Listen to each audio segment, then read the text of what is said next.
mita mirando ku den simang.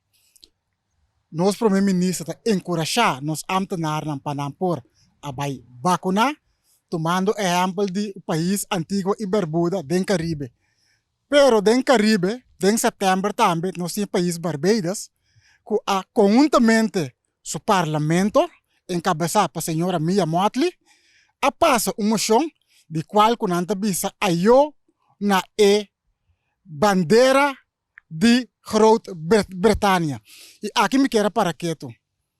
Trabalho por o governante não orgânico, está canando o processo de decolonização, de qual que para 76 anos acaba estatuto a demonstrar acaba que não está funcionando, de qual a Nações Unidas também explica reino que não está aceitável.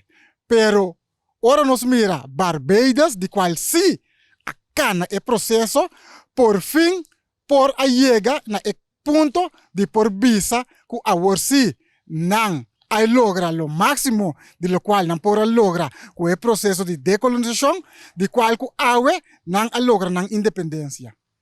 E aqui me quero para que tu passou na AIA 72, China também dava ter mesma situação assim aqui para over de decolonizar com o país Macau, de qual ora ela mandele para a Nações Unidas dentro de 7 lunas Nações Unidas a soro de Ponele Strait, de qual que o país Macau por arriba Groot-Britânia.